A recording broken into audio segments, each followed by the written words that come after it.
We need to talk about Season 19 of Apex. It drops in just a few days, and we're at that point in the cycle where all the content creators are hyping the shit out of it, saying this is going to be the best season ever. There's so many good changes. I think this game is finally saved. But I'm just going to be straight up with you guys and tell you right now that is bullshit. I'm so tired of seeing all these content creators suck up to EA and Respawn, just straight up lying to themselves that this game is in a good state and all these changes are just going to somehow magically fix it. They are literally doing tricks on the tip, anything at all to get any attention from Respawn and EA. But if you guys know me and you've been around the channel and the streams for a while, you know that I'm not like that. I've been very vocal with how I felt about this game, and I'm not going to stop just so I can put hashtag EA partner in my bio. But I'm sure if you guys have been on social media the last few days, you've seen all the changes that they're doing for the new season. But for those of you that haven't, I'll run through them real quick. Obviously, we're getting a new legend conduit. There's a ton of changes to Stormpoint. Cross progression is finally coming. There's changes being made to how you respawn, nerfs to Bangalore, Catalyst, and Revenant, buffs for Newcastle, Vantage, Pathfinder, and Wraith in quotations. The Wingman goes into the care package and gets a Giga buff, and with that, the L-Star's coming out and it'll be back on the ground. A small nerf to the Hemlock, R301 and Volt go into the crafter, and they're removing the armories on Stormpoint. And I know to a lot of people, like, this may seem like a lot of good changes for the game, and I won't necessarily disagree. A lot of these are pretty welcomed, but there's just two things that really throw me off. First thing is just how long Respawn takes to make these changes to their game. Like 4 years to get cross progression is insane to me. And also the fact that these changes don't really address any of the core issues with the game itself. There's nothing about audio being changed. There's nothing about better servers and connection. No changes to visual clutter at all. Nothing to even the playing field between different inputs. Nothing about fixing their awful matchmaking. It's almost like they know how to give us just enough content and just enough fixes to keep us playing this game and forget about everything else that's actually wrong with the game. But we'll talk about that a little bit more at the end of the video. I want to run through some of these changes and give you my thoughts on them. First thing we're going to talk about is the new legend conduit, just kind of like an alternative version of Lifeline. Her ability is a shield buff for her and her teammates, which I guess is kind of cool if you can manage to have teammates, but even if you don't, it's still kind of a cool ability for her to have herself. Her passive, which is also teammate reliant, is that she gets a speed boost whenever she's looking at a teammate who's 50 meters away. Well, on paper seems really cool, but it's just going to be obsolete for a large majority of the player base, especially solo players, because they're not even going to have a teammate to look at most of the time. They always just die off drop and then leave right after that. And even pre-mades, like the situations where it's actually going to be useful is probably going to be so few that I don't really see it making an impact. But for that 1% of time that you might be able to get some use out of it, there's probably some really cool movement stuff that could be done with it. And her ultimate is just kind of like this big line of things that kind of stun you and slow you down and damage you over time. I've never been a fan of stuns or slows, especially in first-person shooters, so I don't really like this. At the end of the day, this legend just seems extremely mid and boring to play. But off the bat, I'm just not impressed at all. It's just, like I said, it just looks boring. Next thing is the Stormpoint map changes, which actually do look pretty good. They made the map smaller, which is something that I've been saying they need to do for so long. The map was just way too big and it played out slow and you didn't get enough gunfights most games. There's a bunch of new POIs. There's new lighting to everything, so it should look a little better. And they finally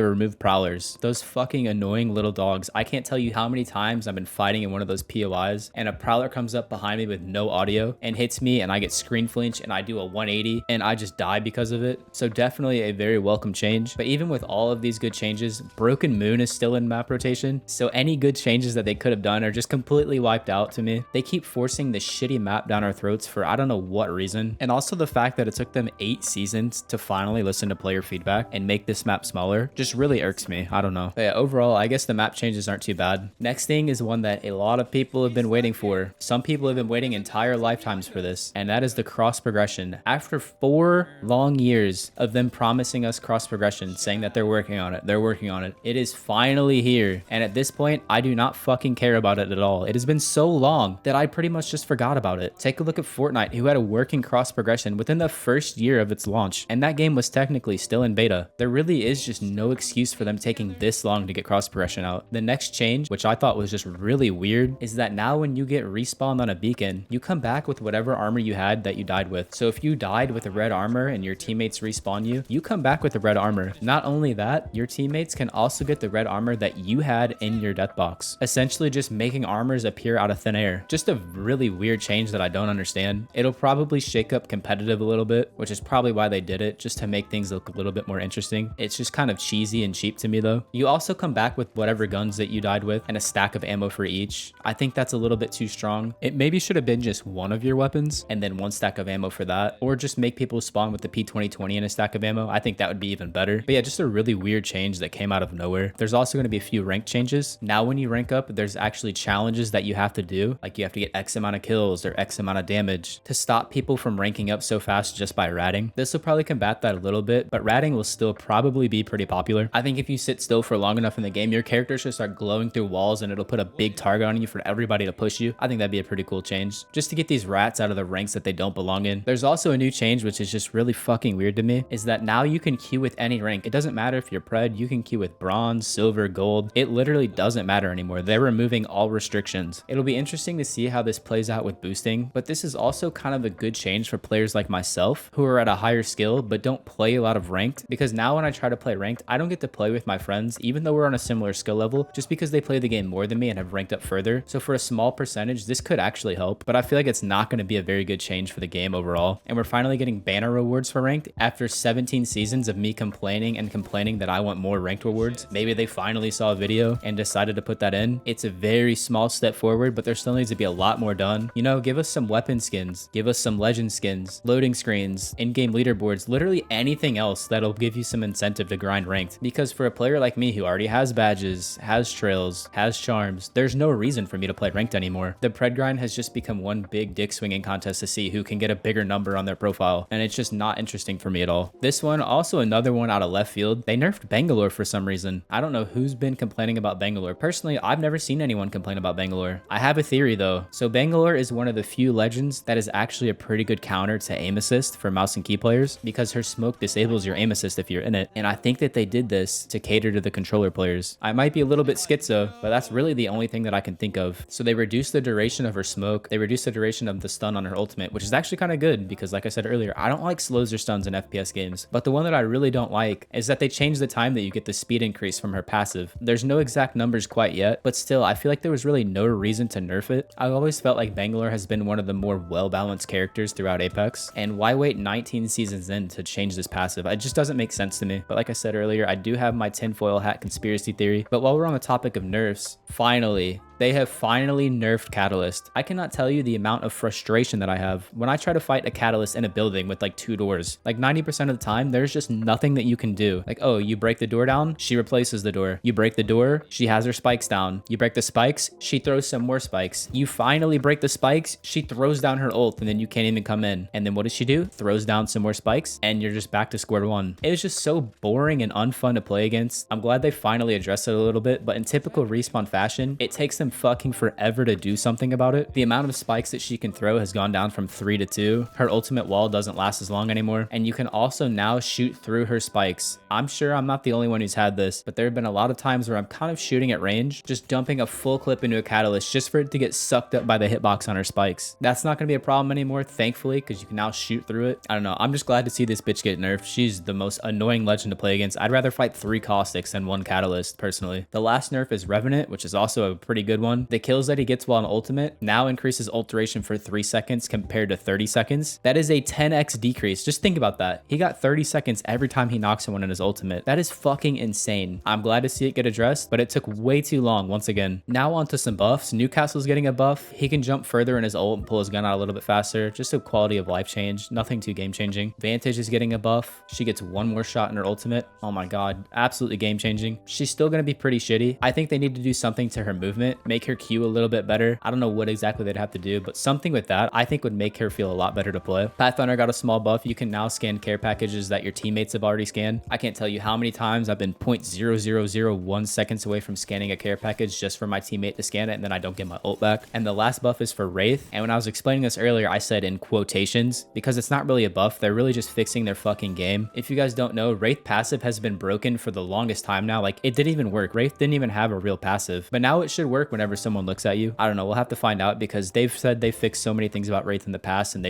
nothing has worked. It's still been broken. I have no faith in these devs when it comes to Wraith. I really do think they just hate Wraith players, but I think it's about time that Wraith got some love. Make her phase take a little bit less time to do, and I think she is in a perfect spot. Next up is the wingman changes. You guys know me. I am a wingman enjoyer through and through, but I will be the first to admit that that is a fucking brain dead weapon. I could lob a full clip out on someone at 100 meters and I'll probably hit a couple shots and there's a chance that I chunked them for like 150 damage. But now that it's in the carrot package, it's getting giga buffed. It now does 50 damage to the body and 95 flat to the head. It ignores any damage reduction from helmets, and it is just a straight 95 damage, built-in skull piercer, built-in boosted loader. This gun is gonna be oppressive. Wingman was already really strong, and now they just buffed it through the roof. Like, if you get close range on someone with a controller and a wingman, you're just gonna fucking explode. You're not even gonna be able to play the game. You might as well just disconnect at that point. Just a really weird change. The wingman was already good. L-Star goes back on the ground with a slight nerf, but still better from when before they put it in the care package. Do not sleep on the L-Star, okay? I've been an L-Star enthusiast for the longest now. This gun shreds. R301 and Volt go back into the crafter. I don't like this change. I could be a little bit biased because I love using the R301 and Volt, but I've also always thought that the stronger, more oppressive weapons should go into the crafter. You know, like your Rampage, your Devotion, your Spitfire. Speaking of crafter, digital threat is no longer going to be in crafter. Another pretty good change, because now you're not going to have a triple digital threat in Bangalore team running around beaming you through smoke that you can't even see. And the last thing is that storm point armories are removed. Instead, inside it'll be like gun racks and loot bins. This is also a pretty decent change. You're not going to have those couple of teams who hit armories running around the lobbies like fucking raid bosses just killing everybody. But that about covers it for all of the new things coming in season 19. And these are a lot of changes, a lot of good ones too, but it's just not enough. It's not what the game needs right now. Like I've said a couple of times, this is Respawn just putting out just enough content to make you forget about the real problems with the game. While I appreciate the work that the devs are doing who design and create all these new things, I also wish that they would just take time to fix the core issues of their game. We could go a whole season without content and them just focusing on fixes. Imagine how good this game would feel if there was decent matchmaking. It put solos against solos and stacks against stacks. If there was reduced visual clutter so we could actually see what the fuck we're shooting at. If they upgraded to 64 tick servers, you wouldn't be dying around walls and no raking half your mag sometimes on people. I don't know. There's just so many things wrong with this game at its core that even with all this new content, I still don't get excited for it anymore, because I know that after that excitement fades after a week or two, it's just back to the same old issues that Apex has been dealing with for like 10 plus seasons now. I really do love this game and I want to see it succeed, but there is no amount of cosmetics, map changes, new legends that will fix this game. Those are just my thoughts though. Let me know what you guys think about the new season in the comments below. I'd love to hear what you guys think. And if you guys did enjoy the video, please remember to leave a like and a comment, and don't forget to subscribe so that you don't miss any future videos. Please also follow my Twitch link down in the description below, where I stream on Twitch a few times a week. Reluctantly, I will be trying this new season of Apex. I really hope it can prove me wrong, even though I know it won't. That's going to be it for me though. I really hope you guys enjoyed the video, and I hope you have a great rest of your day.